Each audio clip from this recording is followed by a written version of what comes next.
guys, Gavin's Vlogs here, and welcome back to a new video. And today, guys, I'm going to tell you guys how to make your skateboard last forever. Almost. If you guys haven't already, remember to like and subscribe. The support is well needed. And while you're down there, I am getting a camera pretty soon, and I do plan on to do a challenge video. Who can make a better box? Me and my friend have been talking. We're going to start saving up on the boxes and go to Home Depot or any other appliance store and start getting those boxes so that we can go ahead and make the ultimate box for it. All I need to know, the first thing and most obvious thing, don't wash your skateboard with water. First off, your grip tape will get messed up, which is just absolutely terrible, because then how are you going to do tricks? You have no grip tape. How are you going to hit that perfect kickflip over a ramp? You have no grip tape. And then, also it can mess up your board, because your board is made of plywood, and who would have known plywood and water do not mix together well. First thing, and probably the most maintenance that you'll need on your skateboard is the bearings. The bearings take like the most hits. There's like, how are you gonna like, the bearings are the things that help your wheels roll, or make your wheels roll, as they say. So that's for all you newbies out there that don't really know what bearings are.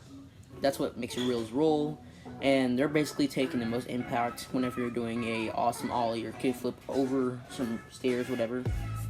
Then they're taking the most hits. So yeah, you basically have to clean those the most, and I always suggest you do it once a month, basically taking them off of the wheel, but either using your trucks and just prying them off, or using an Allen wrench, which I do, and just sticking an Allen wrench in there and just popping them off. And then if you have shields, you can just take a screwdriver and pop them off. And if you have those non-removable metal shields, well, I don't know what you say, because I took one of those off one time, and I missed 3 bearings up trying to do that. So I highly suggest you don't try it. You just get some new bearings. And you just gotta pop those off with a screwdriver. Just put them inside the inside socket, and then poop, they're off. And then dip them in some alcohol, let them sit for about a few hours. Then if it's really bad and the rust isn't off yet, you can go ahead and take a little bit of WD-40 and all up in there, get in every single crevice you can get to. And then after you like, just spin it for a little bit, just spin it, crunch all that grime up, and then you can go ahead and go on to putting the speed cream on there. I'd use Bones. It's not speed cream, lubricant. You can use really any type of lubricant you want to, but I just use Bones speed cream. Not sponsored, by the way. Just put a little bit dabs, little tiny dabs. Make sure you spin it too. That will help you get your bearings super fast. Trust me, I had never cleaned my bearings before, and once I did start cleaning them, oh my god, they started moving so fast. I was over here Sonic down, because I also had the speed bushings to help me turn in. Like, oh my god, it was so glorious. I was so happy. Next are the trucks, and for these, there's not really much you can do for them. Well, besides just going over them with your skate tool and just going over the kingpin, going over every other nut on there, and basically just making sure that they're tight. Just a little bit can go a long way, I will say. But just going over everything. You don't want, once again, you don't want your bushings overly tight, because then you can add more pressure to, not your bushings, but your kingpin too tight, because then you can add more pressure to the bushings, which will then cause them to crack and break more easier.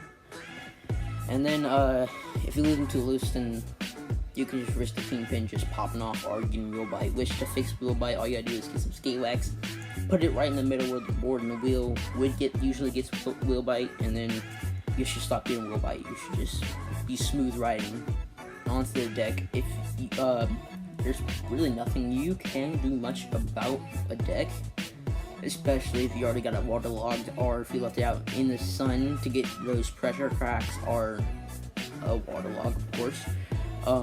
Well, the thing that you can do is, if you want to prevent rage tail, you could get those rail guard things. Don't really know what they're called, but they look like they would help you if you're doing tons of grinds. But if you're like most people and you really don't do grinds that much, and you do some sick tricks and then you get on with your life, then hey, you don't really need that. You don't need to pay the extra $1 for that. And then for the grip tape, all you gotta do is get some grip gum, which is pretty cheap, $8.95 for Adzumi's. And then you just wanna rub it up, scrub it real good, make sure you get all that dirt and grime on there, off of there. And then, if you really got a big chunks on there, get yourself a screwdriver, yourself a whatever, that will help you just make some ASMR with that noise. Start scraping that board, okay? Scraping every big old chunk that the grip gum probably wouldn't just stick to and pull off easily. Then last but not least, you got the grip tape. Now this is pretty easy, self-explanatory, it's in the name. All you gotta do is get some grip gum, scrape it upon that grip tape, make sure you get some good ASMR with that, and then make sure that you get all of it over there. Of course, the big chunks, haven't cleaned your grip tape in forever since you first got the board. Get yourself a screwdriver, shank that board, okay? Make sure you get on that board. You want to clean it completely. You get all the dust and poop off of it, you know? And then, just treat your skateboard right, okay? Don't do anything I would do. Yeah, I did some pretty terrible stuff to my skateboard. And that's really it. Hope you guys enjoyed. Remember to punch the like button, slap the subscribe button, and just don't throw your skateboard around like a little 5-year-old. Treat it like it was a newborn child like I do, always. And then you'll be straight. I'll be seeing you guys later. Adios.